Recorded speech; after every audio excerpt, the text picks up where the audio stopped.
What if the one soul who understood your pain wasn't a person at all, but a lonely girl abandoned in the mountains? The wind howled across the rocky hills as Clara Morgan struggled up the narrow mountain trail.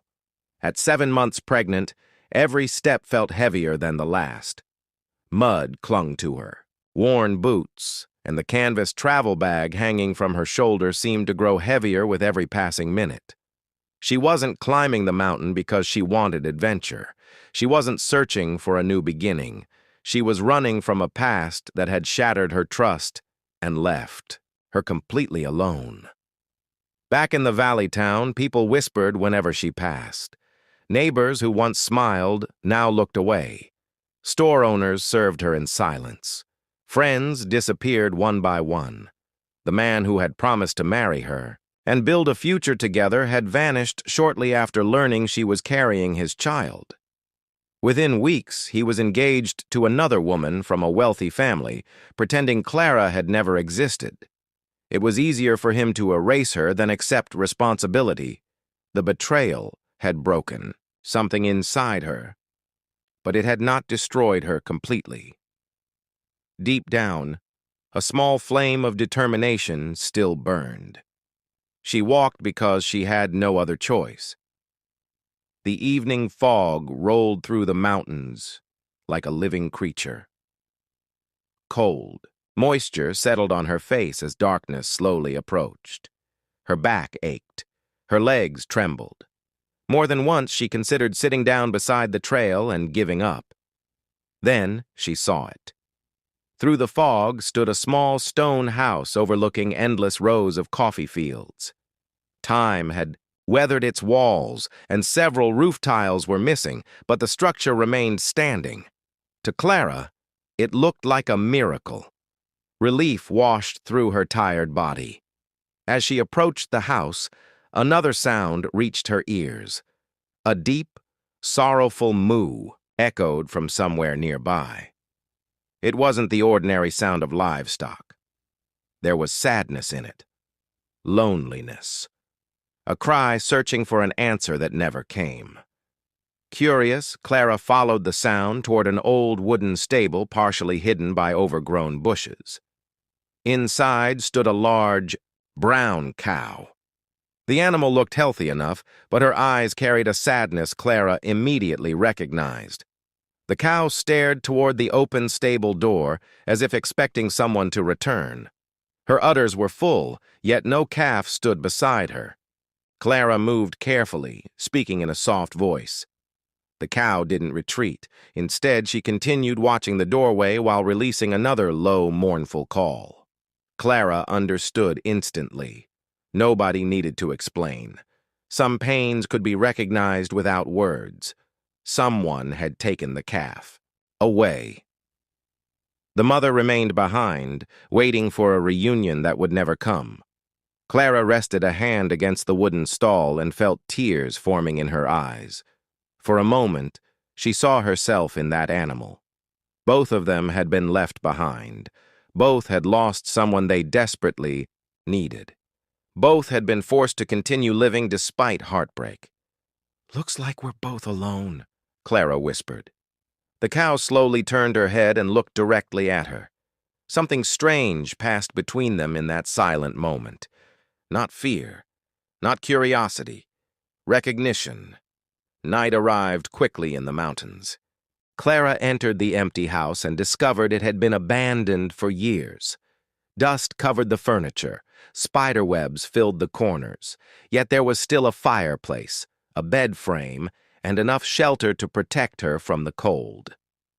She cleaned a small area near the fireplace and settled down for the night. Outside, the wind continued its lonely song across the mountains. Several times she heard the cow calling from the stable. Each cry carried the same sorrow. Instead of disturbing her, the sound comforted her. Somehow, knowing another living creature shared her loneliness made the darkness feel less frightening. As she rested her hands over her unborn child, Clara stared at the ceiling and wondered who had once lived there. Why had they left? Would they return? Most importantly, How long could she survive in a place forgotten by everyone else? She had no answers. But, for the first time in many weeks, she felt something she thought had disappeared forever. Hope. And neither Clara nor the grieving cow knew that by sunrise, their lives would become connected in a way neither could have imagined. Their story was only beginning. The first rays of sunlight slipped through the cracked windows of the old mountain house, waking Clara long before the morning birds began singing. For a few seconds, she forgot where she was. Then the cold air, the dusty walls, and the distant hills outside reminded her. She was no longer in the valley. She was no longer surrounded by judgmental eyes and cruel whispers. She was alone in the mountains, carrying a child and living inside an abandoned house. That didn't belong to her. Yet strangely, she felt calmer than she had in months.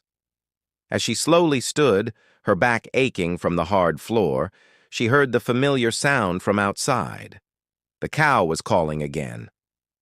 Clara wrapped a worn shawl around her shoulders and walked toward the stable. Morning mist floated over the coffee fields, turning the landscape silver beneath the rising sun. When she reached the stable, she found the brown cow standing exactly where she had been the night before. The animal lifted her head the moment Clara appeared. For the first time, Clara noticed something different. The cow stepped closer, not cautiously, but willingly, as if she had been waiting. Clara extended her hand. The cow gently lowered her head and allowed Clara to stroke her forehead. The warmth of the animal's skin surprised her. It felt comforting, familiar, almost like touching an old friend. "Good morning," Clara said softly. The cow responded with a low rumble and nudged her shoulder. A faint smile appeared on Clara's face. It was the first genuine smile she had shown in many weeks. Hunger soon reminded her of reality. She had only a small amount of bread left in her bag and very little money. If she intended to stay, she would need food, water, and supplies. She spent most of the morning exploring the property. Behind the house, she discovered a small stream flowing from the mountains. The water was clean and cold. Nearby stood several fruit trees that still carried a few late-season apples. It wasn't much, but it was enough to survive another day. As Clara worked, she kept noticing signs that someone had once cared deeply for this place. The fences, though damaged, had been built with skill. The stable was sturdy despite its age. Wild flowers still grew beside the porch in neat rows. Whoever owned the property had not simply abandoned it. Something must have happened. By afternoon, dark clouds gathered over the mountains. Rain began falling shortly afterward. Clara hurried back to the house just as the storm intensified. Thunder echoed across the hills. Wind rattled the old windows. Sitting beside the fireplace, she suddenly felt the baby move. A strong kick pressed against her stomach. She placed both hands over her belly and laughed quietly. "Easy there, little one," she whispered. "We're doing our best." For the first time since arriving, she allowed herself to imagine a future. A small future. A simple one. Maybe she could stay here until the baby was born. Maybe she could find work somewhere nearby afterward. Maybe life wasn't finished punishing her yet, but perhaps it wasn't finished blessing her either. As evening approached, another sound reached her ears. It wasn't the cow this time. It was a horse. Clara immediately stood and moved toward the front window. Through the rain, she saw a rider approaching along the muddy trail. Her heart began racing. She hadn't seen another person since arriving. The rider stopped in front of the house and dismounted. He was tall, broad-shouldered, and dressed in a weathered ranch coat. His dark hat shielded his face from most of the rain, but Clara could see enough to know he wasn't an old man. He tied his horse near the porch and slowly approached the door. For a moment, Clara considered hiding. She had no idea who he was or what he wanted. Then a firm knock echoed through the house. Gathering her courage, she opened the door. The stranger looked surprised, very surprised. His eyes moved from Clara's face to her pregnant belly and then back again. "I didn't expect to find anyone living here," he said. His voice was calm and deep. Clara tightened her grip on the door. "Neither did I." The stranger glanced around the property. "This place belongs to my family." Clara felt her stomach drop. Of course it did. She had known eventually someone would appear. "I'm sorry," she said quickly.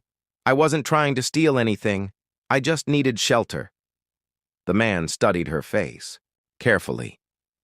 Rain continued falling around them. Finally, he spoke.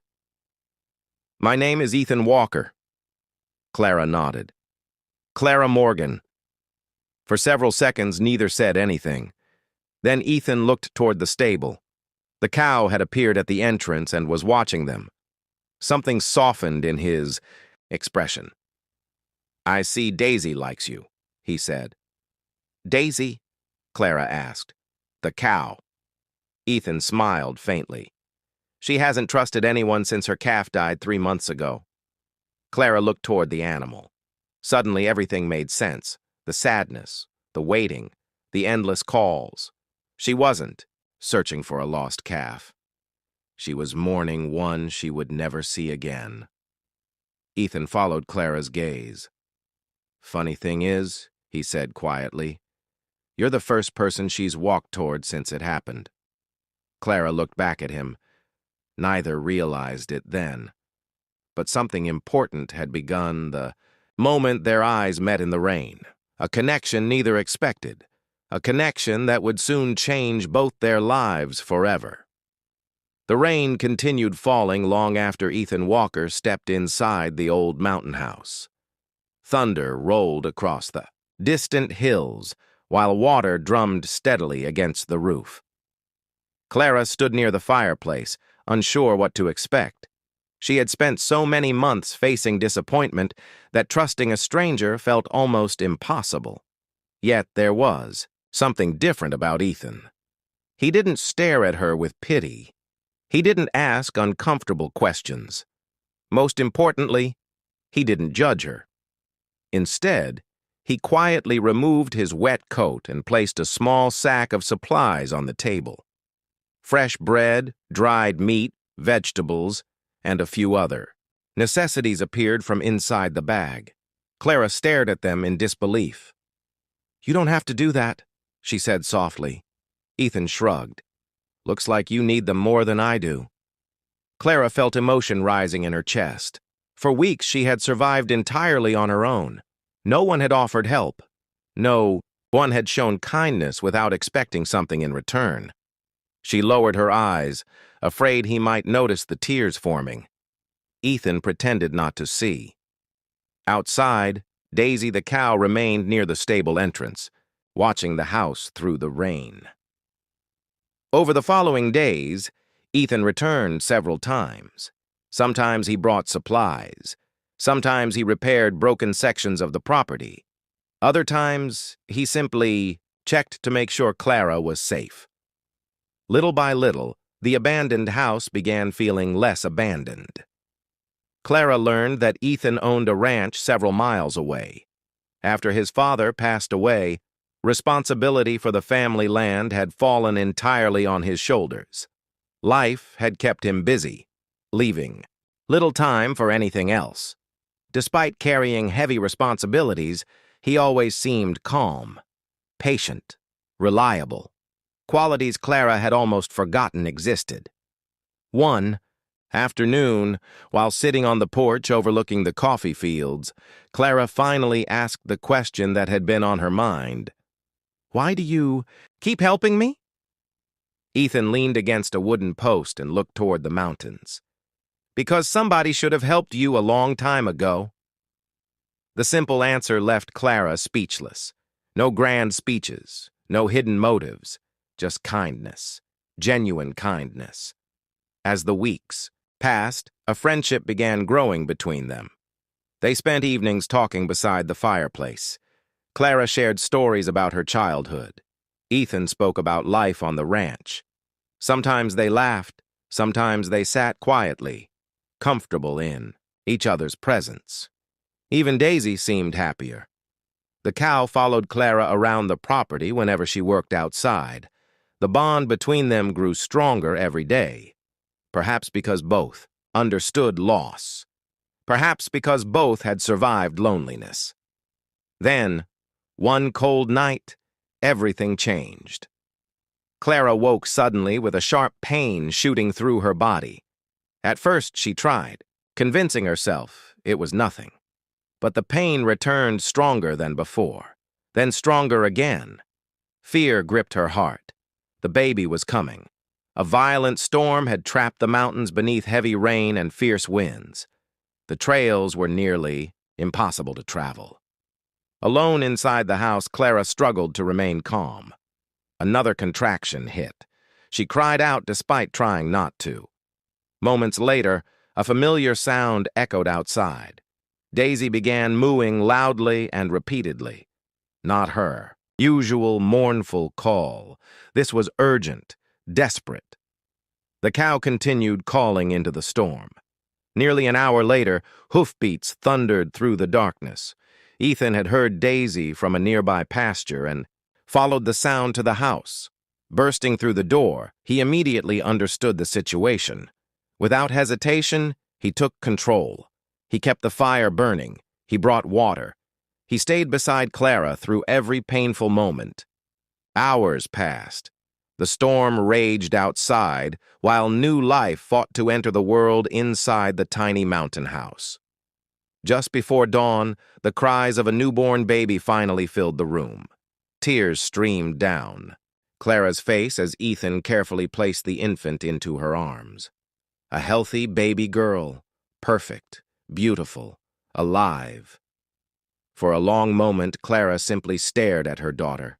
All the suffering, all the rejection, all the loneliness. Somehow it had led to this moment. Ethan stood quietly nearby, unable to hide his smile. Outside, the storm was ending. The first golden sunlight appeared over the mountains. Daisy stood near the window as if waiting for news. Clara looked at the cow and smiled through her tears. "We did it," she whispered. Months later, the mountain property looked completely different. Flowers bloomed around the porch. The fences had been repaired. Laughter often echoed across the fields. The house that once stood forgotten now felt alive again. Clara had found more than shelter there.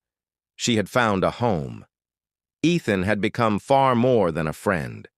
Their bond had deepened naturally, built on trust, respect, and shared struggles. Neither rushed it, neither forced it.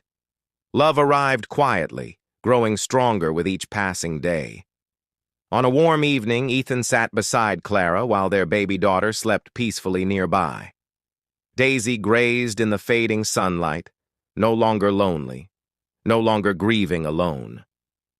Ethan gently took Clara's hand.